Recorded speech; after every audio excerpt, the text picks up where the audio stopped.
오늘 주신 하나님의 말씀 구약성경 시편 112편 1절에서 6절까지의 말씀입니다. 계시의 말씀을 읽을 때 하나님의 음성을 들으시기 바랍니다. 할렐루야. 여호와를 경외하며 그의 계명을 크게 즐거워하는 자는 복이 있도다. 그의 후손이 땅에서 강성하며 정직한 자들의 후손에게 복이 있으리로다. 부와 재물이 그의 집에 있으며 그의 공의가 영구히 서 있으리로다. 정직한 자들에게는 흑암 중에 빛이 일어나나니 그는 자비롭고 긍휼이 많으며 의로운 이로다. 은혜를 베풀며 꾸어주는 자는 잘 되나니 그 일을 정의로 행하리로다. 그는 영원히 흔들리지 아니하며 의인은 영원히 기억되리로다. 아멘. 하나님이 주시는 복, 이런 제목으로 말씀을 드리겠습니다. 우리가 매주일 빠지지 않고 예배당에 와서 하나님께 예배하고 즐겁게 또 찬송하고 그러는 이유가 뭐일까요? 여러 가지 이유가 있겠지만은 하나님께로부터 복을 받기 위해서 그렇습니다. 하나님께 잘 예배를 드렸는데도 복을 못 받는 경우가 참 드물긴 한데, 물론 이제 그럴 수는 있는데 그 어렵지 않아요. 핵심적인 어떤 것만 잘 깨달으면은 다 복을 받습니다.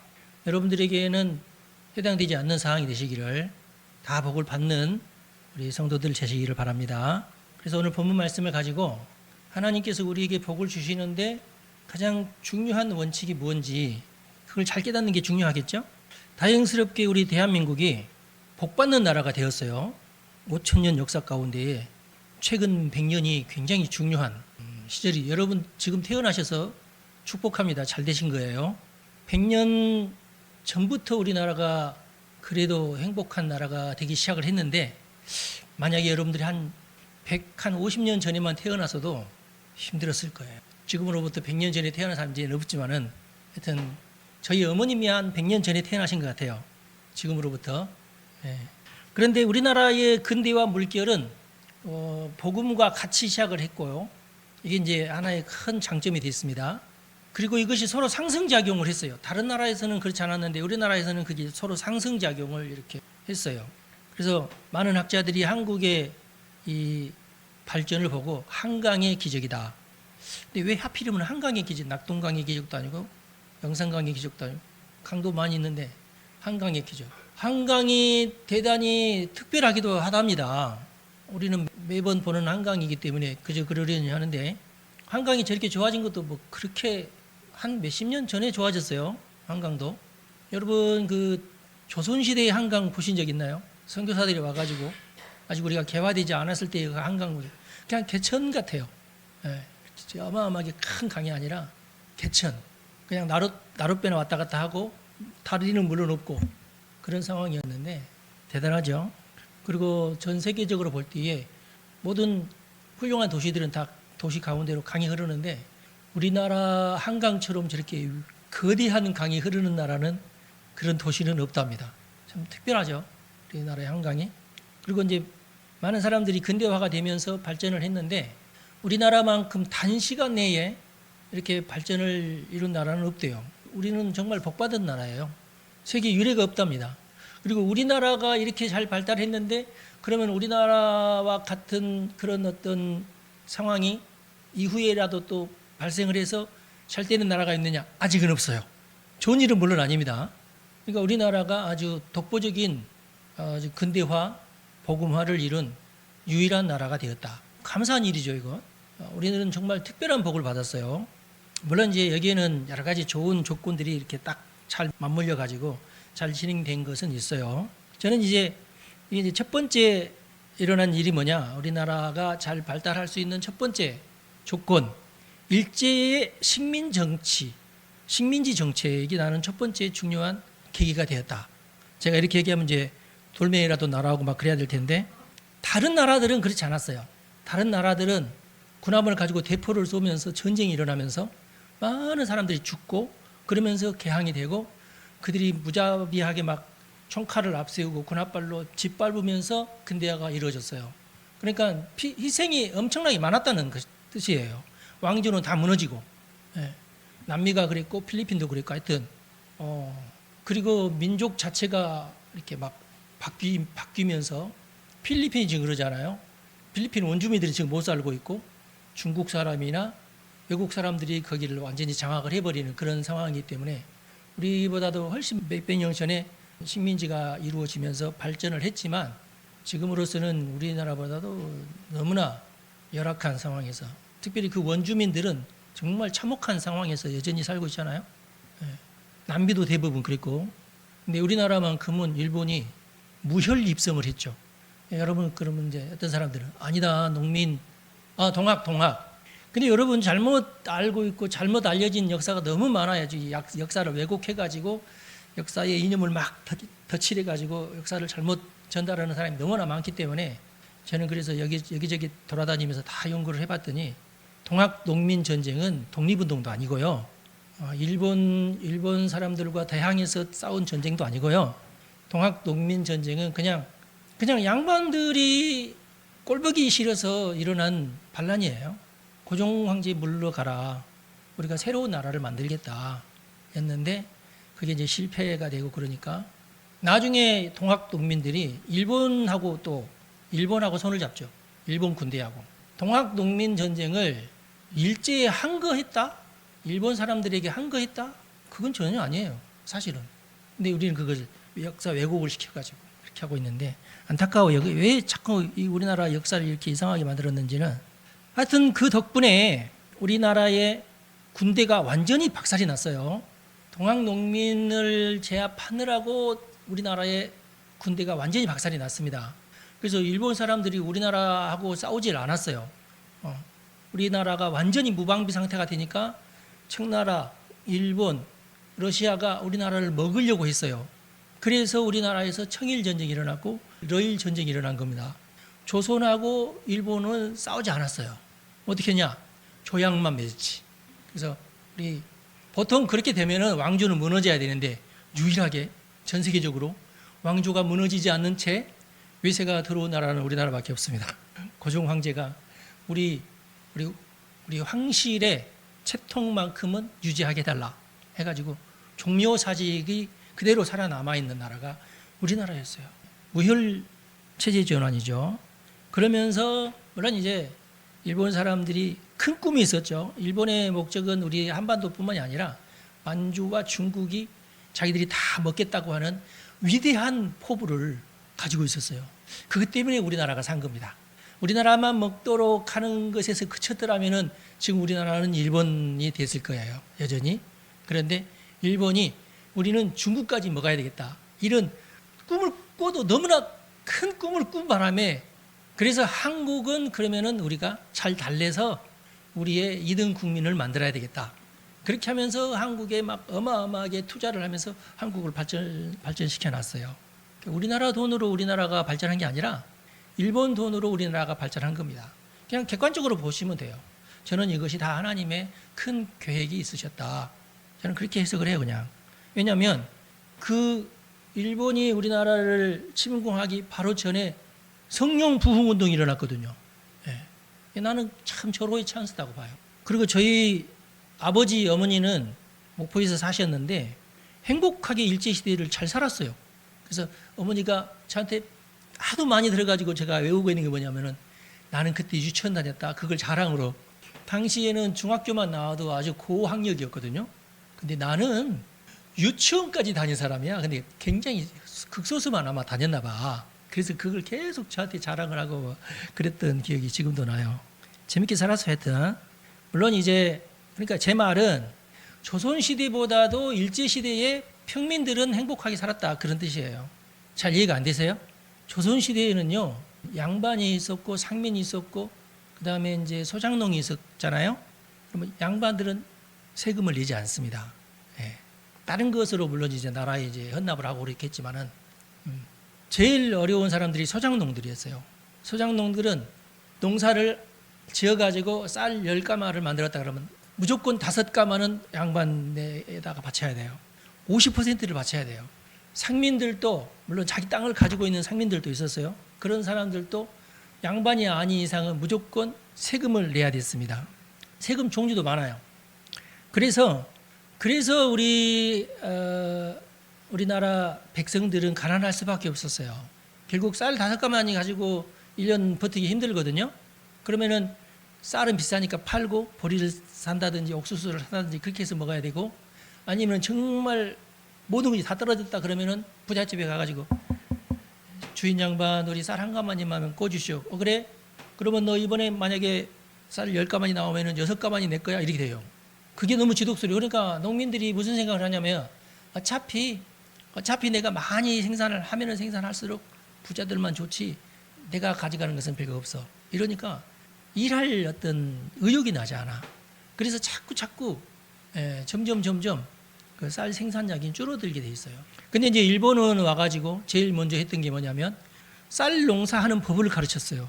일본 사람들이 농법을 잘 연구를 해가지고 이렇게 하면은 2배나 벌 수 있으니까 하면서 가르쳤더니 우리나라 사람들도 부지런하잖아요. 배운 대로 하니까 정말 쌀 생산량이 늘어났거든요. 그래서 일제시대 때 우리나라 쌀 생산량이요 2배 이상이 늘어납니다. 농지 개간도 하고요.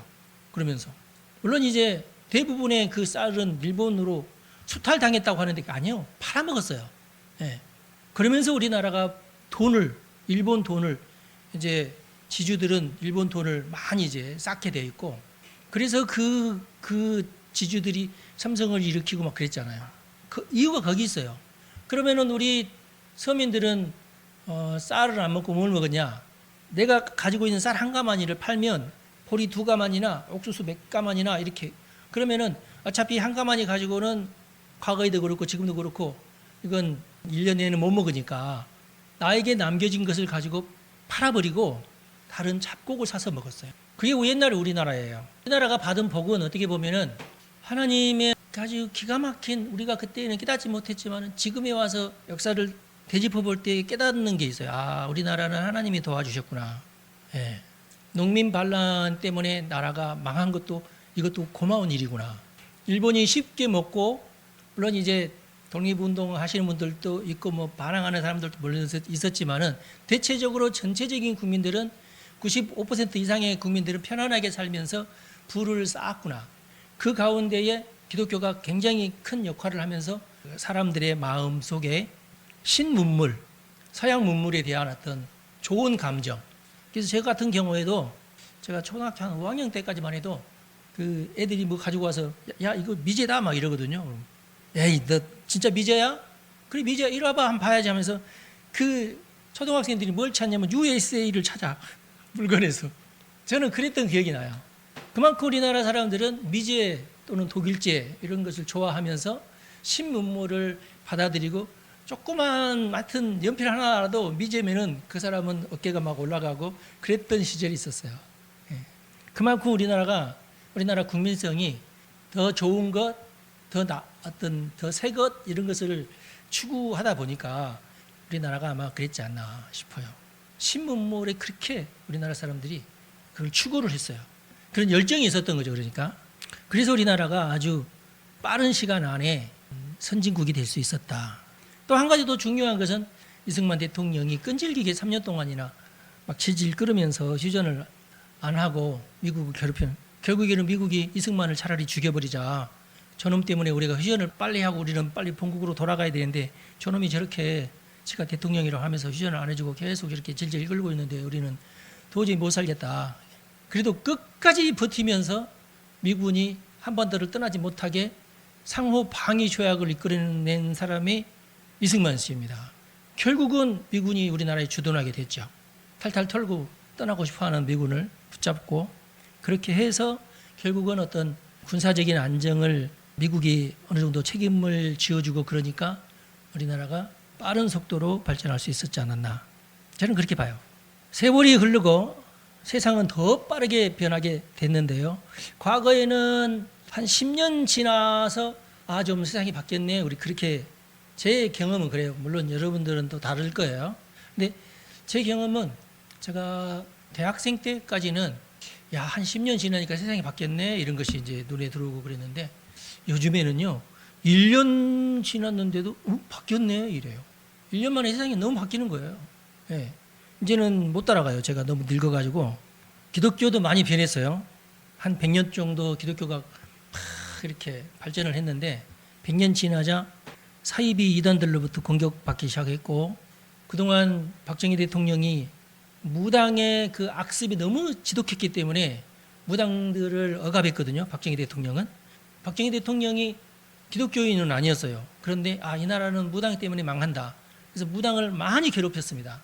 덕분에 교회가 그런 정책 때문에 어떤 유익을 받아가지고 교회가 막 더 흥왕하기 시작을 했죠. 그런데 지금은 이제 교회가 오히려 억압을 당하고 무당은 오히려 더 도움을 받고 영화도 무당 영화, 드라마도 무당 드라마 이렇게 막 나오기 시작했어요. 안타깝죠? 교회에는 사꾼 목자들이 또 많아져서 이 교회가 교회로서의 어떤 사회적 기능을 잘 발휘하지 못하게 돼버리고 말았습니다. 안타깝습니다. 이런 면들은 제가 목사니까 더 안타까워요. 그러나 저는 그렇게 믿어요. 얼마 지나지 않아 한국교회는 새로운 어떤 전열을 정비하게 될 것이다. 그래서 새로운 미래로 나아가는 한국교회가 될 줄을 저는 믿어요. 여러분들 믿음 잃지 마시고 굳건하게 자리를 잘 지키시기 바랍니다. 10년 전만 해도 젊은이들이 굉장히 활기찼거든요. 근데 오늘날 젊은이들은 과거처럼 활기찬 모습을 띠지는 않은 것 같아요. 안타깝죠. 근데 이제 긍정적인 측면도 있어요. 과거의 젊은이들은 조금 뭐랄까 꿈에 젖어 있었다고 해야 될까? 약간 비현실적인 그런 분위기? 꿈이라고 하는 드림 뭐 이런 것들. 교회에서도 청년들을 향하여서는 드림이라는 단어가 들어가 있는 어떤 그런 프로그램들이 많았어요. 그래서 요즘은 안 그래요.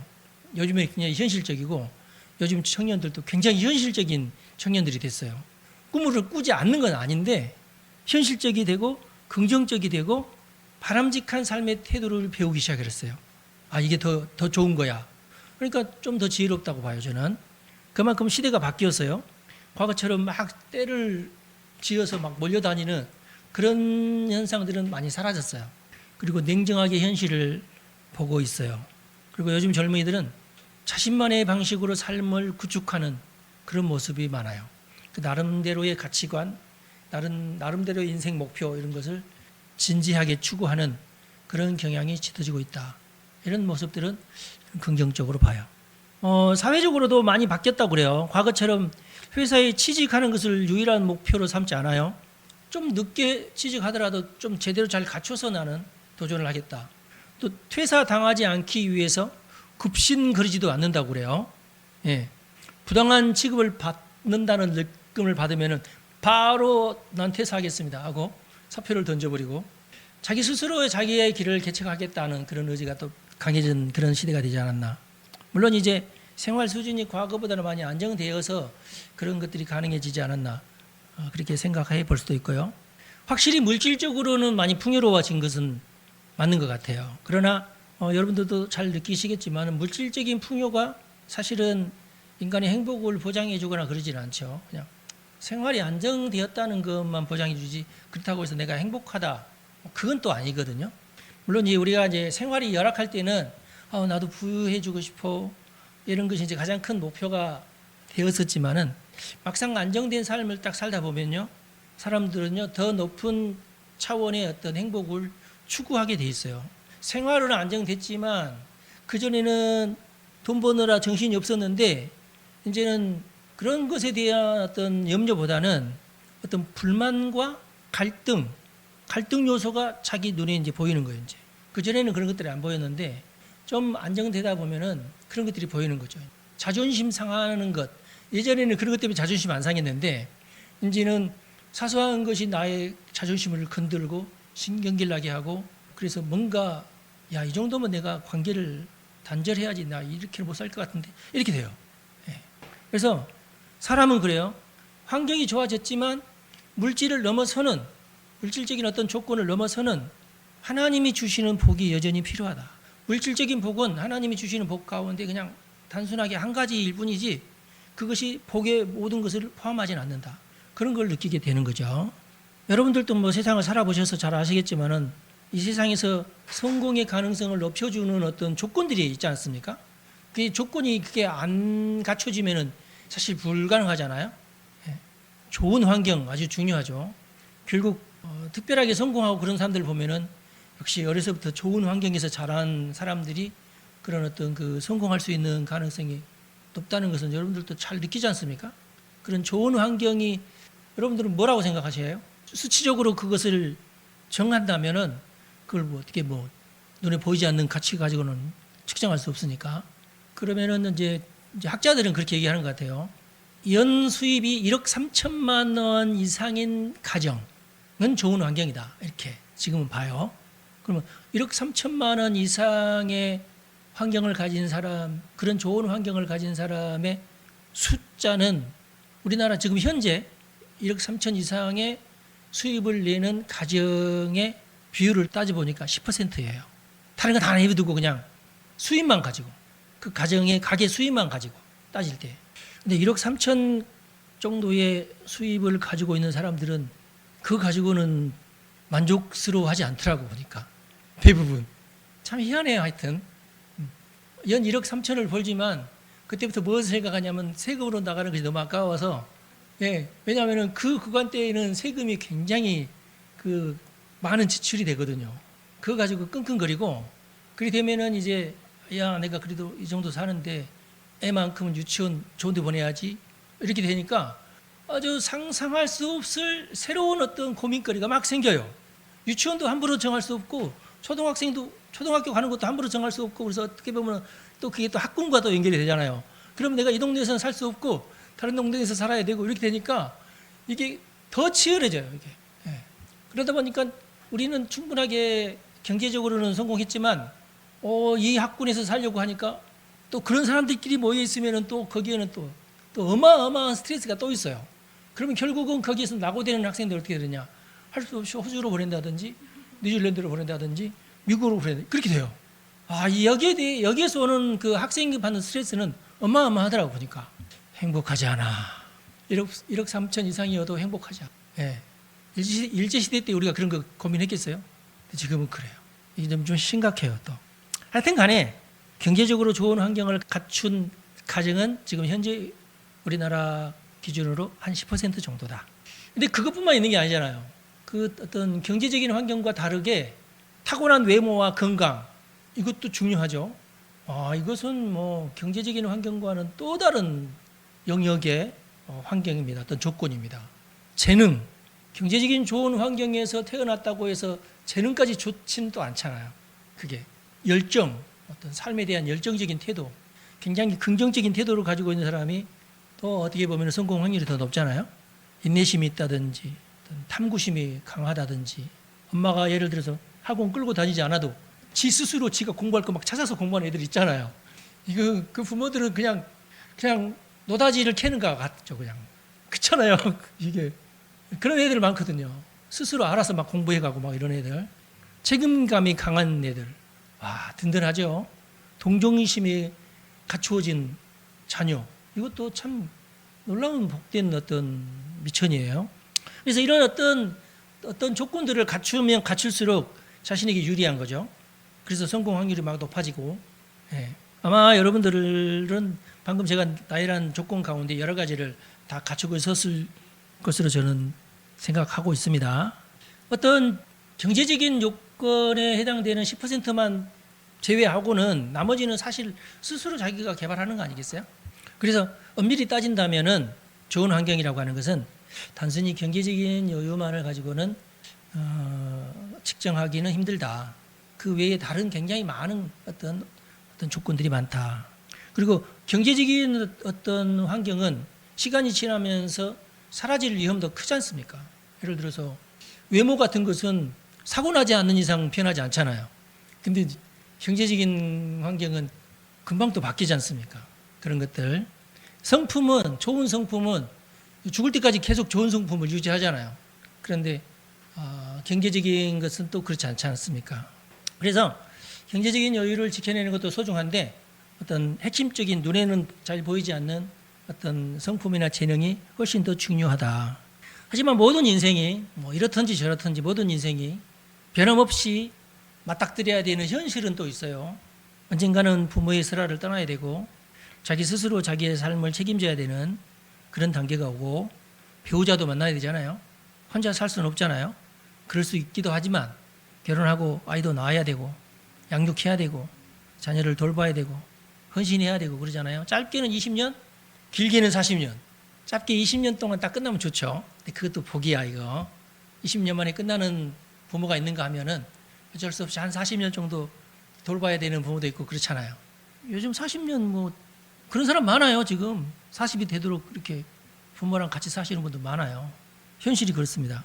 물론 지금은 조선시대가 아니고 훨씬 유교 율법주의가 강한 조선시대 수신제가 해야 되는, 수신제가까지는 해야 된다. 뭐 지국 평천하까지는 냅두고 너는 수신제가까지는 해라. 만약에 그렇지 않다면 너는 큰 죄를 범한다. 그렇게 우리가 알고 있었잖아요. 요즘에는 뭐 나는 혼자 살겠습니다. 나 혼자 산다는 것이 가능한 시대가 되어버렸어요. 맞는 말이긴 합니다. 근데 이제 문제는 나 혼자 살 수밖에 없는 현실이 점점 늘어나고 있다. 야, 이건 복이 아니죠. 언제부턴가 남성과 여성의 대화 방식이 또 사고 방식이 서로 어긋나기 시작했어요.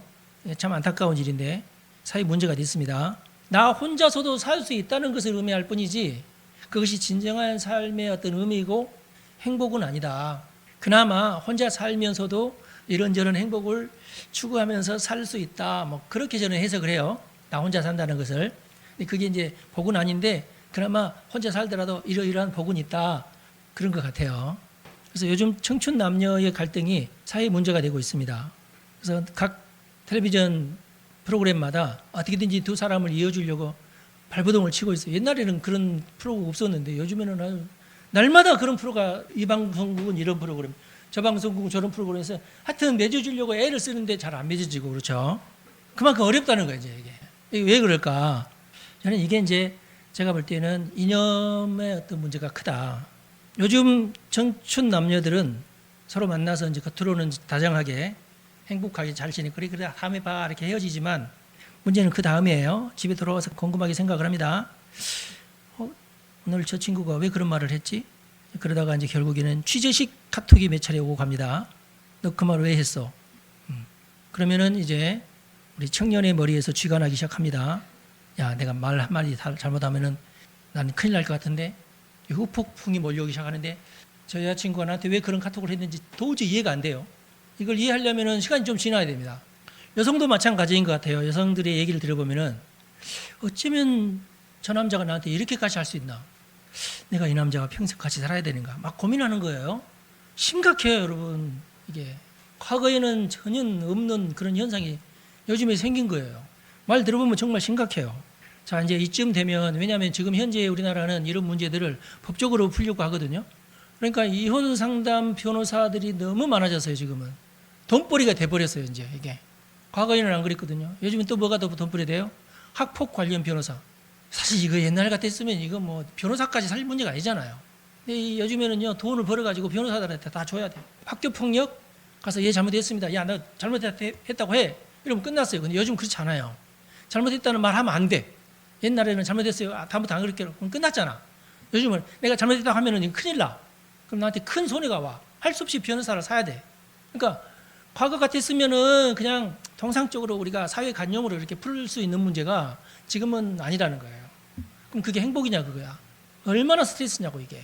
학폭 관련 문제, 이혼 관련 문제. 공들여서 이제 결혼하게 됐는데 이런 문제로 예를 들어 파혼했다. 그러면요, 여러분 젊은이들의 신년이 사라집니다. 왜 이런 현상이 일어납니까? 그냥 경제적으로만 잘 살면 다 되는 줄 알았는데 아닌 거예요. 행복의 기준이 바꿔진 겁니다. 과거에는 유교 율법주의에 젖어 있던 남성들의 그 이상한 그 유교적인 어떤 삶의 태도가 어떤 여성들을 많이 괴롭히고 가정의 풍파를 일으키고 막 그랬잖아요. 거기에서 벗어나는데 너무 오랜 세월이 지금 걸렸어요, 솔직히는. 근데 지금은요, 여성들이 여성주의의 어떤 그 내가 볼 때는 좀 뭐랄까 세뇌가 돼버렸다 할까? 여성주의가 가정을 망치고 있어요. 남녀 사이를 망치고 있고 그래요. 지금으로서는 그래요. 제가 아무리 봐도 그래요. 그런데 눈치는 남성보다 여성이 더 빠릅니다.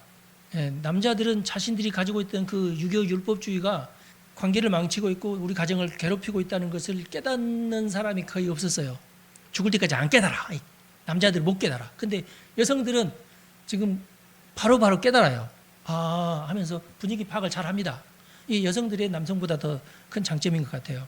여성들이 지금 깨어나고 있는 것 같아요. 나만 하는 착각인지 모르겠지만은 여러분 원래 여성이 남성과 다릅니다. 그래서 같이 사는 거이기도 하고요. 근데 이제 마치 이제 지구가 달과 일정한 거리를 두고 계속 공조를 하듯이 서로 적정한 거리를 지키면서 예절을 지키면서 살면 되거든요. 그런데 여성주의가 어떤 그 남녀 사이에 끼어들기 시작하면서 막 갖가지 문제들을 일으키면서 이것은 이래서 잘못됐다, 이것은 저래서 잘못됐다 이렇게 하면서 너무 복잡하게 만들어 놔버렸어요.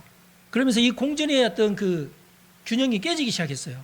그리고 남성도 여성도 서로가 예상하지 못했던 그런 여러 가지 낯선 상황 속으로 내몰리게 돼. 그런 어떤 갈등 속으로 막. 과거 같았으면 그것이 두 사람의 행복에 큰 문제가 되지 않은 것인데도 불구하고 요즘에는 그것이 두 사람 사이의 어떤 행복에 큰 문제가 걸림돌이 돼버린 거예요. 과거에는 서로의 말투를 가지고 꼬투리를 잡는 예는 거의 없었거든요. 지금 그것이 하나의 큰 꼬투리가 됩니다. 사실 남성이 여성을 이해할 수 없고요. 여성이 남성을 이해 못합니다. 이해한다는 것 자체가 이상한 거예요. 그냥 각자가 해야 할 도리에 집중하면 돼요. 남성은 남성이 해야 할 일이 있고 여성은 여성으로서 해야 할 일이거든요. 그냥 서로 같이 살면서 각자가 자기의 일을 충실히 하면 돼요. 그래서 이제 요즘에 많은 사람들이 어떻게 결론을 내리냐면 남녀 상호 간에 가치관이 비슷해야 된다. 일치하면 좋은데 그것도 너무 힘든 일이고 그냥 비슷하면 된다. 우리 한국교회는 그동안 남녀 간의 가치관에 대해서 예의주시하고 있었고 많이 굉장히 오래됐어요. 교회에서 이제 그런 걸 가르치거든요. 결혼에 대한 가치관. 그래서 기독교인들끼리 만나면은 그 가치관이 서로 이제 비슷하기 때문에 행복을 잘 유지해 나갈 수 있는 그런 조건이 형성이 됩니다. 근데 오늘은 우리가 이제 복과 이제 관련되어서 이제 제가 드리고자 하는 말씀은 물질적인 풍요를 떠나서 우리가 서로 행복하긴 해야 되잖아요. 그러면은 하나님이 주시는 복에 우리가 집중을 하는 게 좋겠다. 저는 그걸 말씀드리려고 하는 거예요. 결론까지 오기가 너무 오랜 시간이 걸렸죠. 오늘 말씀을 통해서도 그렇고 물론 이제 이 말씀은 그런 게 아니고 이 가치는 성경에 어마어마하게 많이 기록이 되어 있어요. 아주 보편적으로 아주 강력하게 주장하시는 가치거든요. 그건 뭐냐면은 하나님을 경외해야 한다는 가치예요. 오늘 1절의 말씀에 보면은 할렐루야 여호와를 경외하며 그의 계명을 크게 즐거워하는 자는 복이 있도다 그랬어요. 이 복은 절대 어떤 물질적인 복이 아니에요. 그냥 이게 복된 거예요. 그냥 성경에서는 이 복에 대해서 하나님이 주시는 복에 대해서 굉장히 여러 차례 이 경외라는 단어는요 굉장히 많이 성경에서 말씀하고 있는 거예요. 왜냐하면 그것이 핵심이니까 그래요. 경외라는 것은 사실은 하나님을 두려워하는 것을 말하는 거거든요. 사람은 제대로 된 사람은 특별히 하나님의 사람은 기독교인들은 하나님 외에 두려워하는 것이 없어야 돼요. 그게 진짜 기독교인입니다. 예.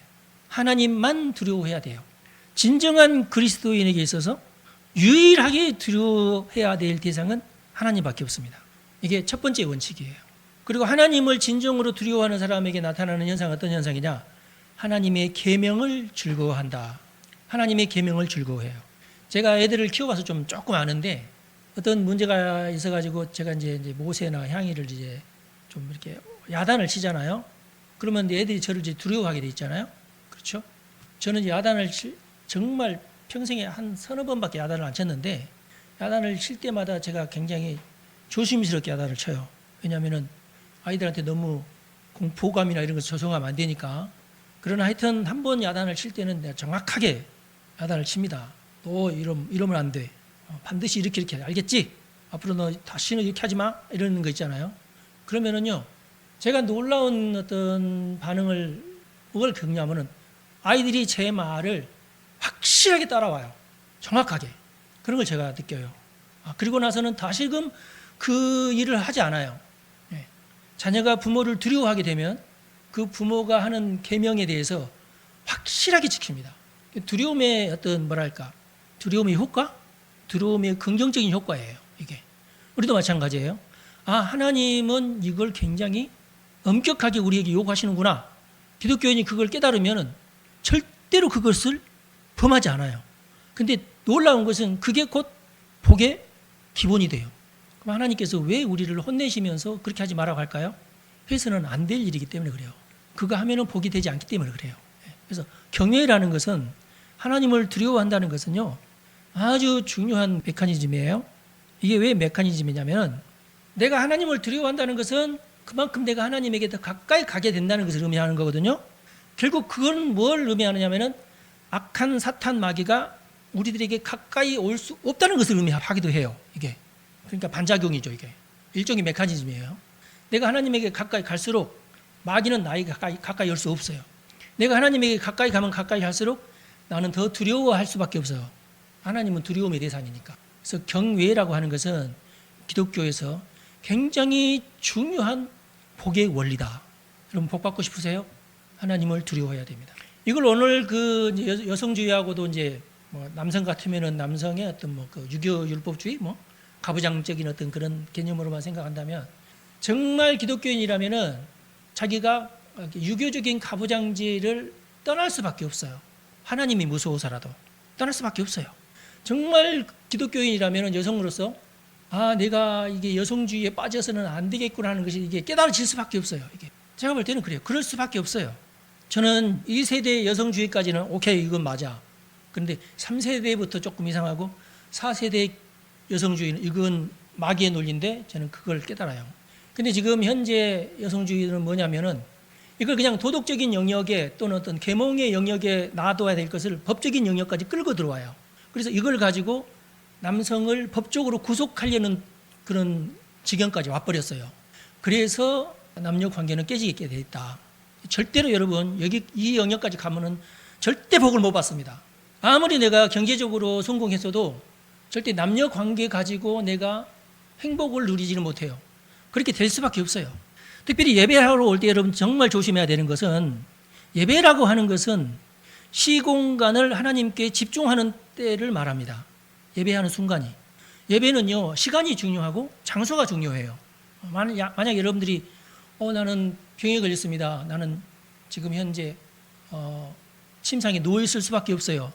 그러면은 여러분들이 그 공간이 침상이 될 수밖에 없어요. 그러면은 뭐 유튜브를 튼다든지 해서 뭐 예배 방송에 어떤 들어갈 수밖에 없죠. 그런데 그렇지 않는데 나는 오늘 교회 가기 싫어. 난 유튜브 볼래. 그건 아니고 그건 경외가 아니에요. 네. 이해가 되세요 이게? 나랑 사랑하는 여인이 지금 저쪽에 있어요. 오늘 만나기로 했어요. 가기로 했는데 오늘 별로 가고 싶지 않은데 그러면은 뭐 카톡으로 영상통화나 하지. 그럼 그게 가능해요? 그게 가능하긴 한데 그게 진짜냐고 그게 아니죠. 달라요. 그래서 하나님은 하나님을 경외하는 것은 바로 그런 것의 미묘한 차이를 깨닫는 것이에요. 하나님은 그거 가지고 나를 판단한다고. 제가 나를 경외하는구나 하지 않는구나. 마귀가 일단 나의 그 태도를 보면서 이 친구는 이렇게 쳐들어가면은 꼼짝없이 나한테 붙들리게 되는구나. 이게 알아요 마귀가. 하나님과 나와의 경외가 있어야 되는데 그게 없으면은요 마귀는 반드시 그 틈을 파고 들어온다. 교묘하게. 그리고 나의 정신을 무너뜨리고 나의 삶을 무너뜨린다. 그래서 예배하는 시간을 소홀하게 하는 것은 그냥 어리석은 짓에 불과해요. 모든 시간이 다 중요하지만 예배하는 시간만큼은 거룩한 시간입니다. 이걸 여러분들이 침범하지 않도록 아주 조심하셔야 돼요. 이게 사실은 경외의 핵심이다.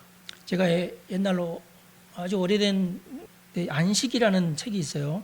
굉장히 감명 깊게 읽었는데 불나는 바람에 사라져가지고 며칠 전에 제가 그 책 그러면 한 번 더 소중한 책인데 한번 요즘에는 또 이제 이북이 있으니까 이걸 이북이 있는 거야. 그래서 얼른 구매를 했죠. 여러분들 관심 있으신 분들 한번 보세요. 그 시간에 대한 이 유대인들의 그 거룩한 생각 굉장히 소중한 책입니다. 베스트셀러인데 하나님의 시간만큼은 여러분들이 소중하게 생각하셔야 돼요. 하나님의 시간은 하나님과 함께하는 시간을 말합니다. 그리고 그 시간을 성경에서는 딱 정해놨어요. 이 시간이라고. 그래서 이 유대인들이 그 시간을 지키기 위해서 그렇게 열심히 안식일을 소중하게 여기는 거예요.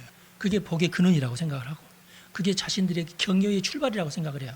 그렇게까지 지독스럽게는 하라는 말씀을 드리고 싶지 않는데 이제 핵심 정신만큼은 아주 우리가 받아들여야 돼. 이게 그렇게 소중하구나.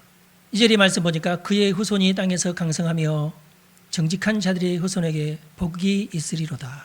성경은 경건한 하나님의 사람과 그 후손이 반드시 복을 받게 된다고 말씀하고 있어요. 여러분 나 혼자 잘 사는 것을 성경에서는 복이라고 하지 않습니다. 물론 얼마든지 독신이 있을 수 있고 혼자 잘 살 수도 있어요. 근데 그것을 복이라고 하지는 않아요. 굳이 따진다면 기독교에서의 독신은 헌신이나 섬김이지 복의 차원으로 생각하지는 않는다. 그 다음에 3절에 보면은 부와 재물이 그의 집에 있으며 그의 공의가 영구히 서 있으리로다 그랬어요. 우리 하나님은 부한 것, 재물이 많은 것을 절대 죄라고 하지 않습니다. 복이라고 하시지. 세상은 뿌린 대로 거두는 것을 정이라고 말합니다. 그리고 그 자신의 부를 자손들에게 넘겨주는 것을 복이라고 얘기하지 그것을 정의가 아니라고 얘기하지 않아요. 근데 우리나라 세제 중에 제일 나쁜 세제가 뭐냐? 상속세예요. 상속세가 부자들은 50%를 상속으로. 이건 정말 나쁜 법입니다. 성경에 어긋나고요. 근데 왜 그런지 모르겠어요. 하여튼 나쁜 사람들이 나쁜 생각이에요. 그다음에 5절에 보면은 은혜를 베풀며 꾸어주는 자는 잘 되나니 그 일을 정으로 행하리로다 그랬어요. 은혜를 베풀고 꾸어주면은 잘 된다. 이것도 복이에요. 그러니까 재산을 쌓고 싶은 대로 막 쌓고 이것을 내가 무조건 나는 자식에게만 물려줘야지 이것도 물론 복인데 성경에는 절대 그것만 복이라고 말하지 않고 5절에 보면은 은혜를 베풀고 꾸어줘라. 힘든 사람에게 꾸어줘라.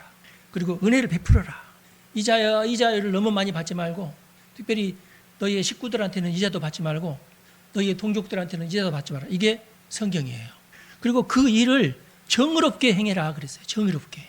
올바른 데 꾸어줘라 그 말이에요. 여러분 이거 꾸어주고 그 일을 정의롭게 하는 것이 쉬운 일인 것 같죠? 아니에요. 돈 많으면 쉽게 할 수 있는 것 같죠? 절대 그렇지 않습니다. 여러분. 사람에게는요 욕심이라는 것도 있고요. 이상한 것이 많이 이 속에 가득가득해요. 내가 제 사람 100만 원 주잖아요. 다음 날 와서 또 다른 이유로 또 100만 원 또 달라고 그래요. 예. 그리고 한번 그렇게 하잖아요. 끊임없이 계속 그 짓을 요구해요. 그래서 여기에서 정의를 이룬다는 것은요 정말 힘든 일이에요. 근데 그것을 너는 잘 정의롭게 해라 그 말이에요. 정의를 이루라고. 저 사람한테 속아가지고 계속 100만 원을 주라는 얘기가 아니에요. 그 일을 정의롭게 하라 그 말이에요. 그것까지 얘기하려면 너무 시간 많이 가니까 여러분 나의 재물로 저 사람을 돕는 것도 정의롭게 해야 된다. 하나님의 뜻에 합당하게 해야 된다. 그런 사람들의 재물을 하나님께서 지켜주신다. 그리고 내가 그렇게 했을 때 하나님은 내가 그렇게 하는 행동을 마치 저금하듯이 하늘나라의 창고에 가득가득 또 쌓아두신다. 그래서 내가 필요할 때 그 창고문을 열어서 또 나에게 이자를 합해서 또 갚아주신다. 그런 뜻이 예수 속에 들어있는 거죠. 여러분 모두 이런 하나님의 복에 관한 원리를 잘 깨닫고 모두 복된 사람이 되시기를 간절히 바랍니다. 기도하겠습니다. 하나님 우리 성도들을 축복합니다. 우리는 모두 하나님이 주시는 복을 받기 원합니다. 세상이 주는 것보다 하나님이 주시는 복이 더 소중함을 고백합니다. 아버지 하나님 우리나라를 지켜주시고 복 주시고 오늘날 많은 성장을 이루게 하심을 감사합니다. 우리는 오늘 말씀을 통해서 하나님을 경외하는 것이 참으로 소중함을 한 번 더 깨닫습니다. 자비하신 주여 우리 주 예수 그리스도의 보혈을 의지하여 주의 보좌 앞에 더 가까이 나가기를 원합니다. 천군천사를 발송하여 주시고 우리 성도들을 지켜주시고 세속과 악한 영의 유혹에 넘어가지 않게 해 주옵소서. 그래서 마침내는 계획하는 일이 순조롭게 잘 이루어지게 하시고 한 단계 더 높고 더 좋은 상황에서 하나님을 섬길 수 있도록 은총을 베풀어 주옵소서. 우리 주 예수님의 이름으로 기도합니다. 아멘. 여러분 축복합니다.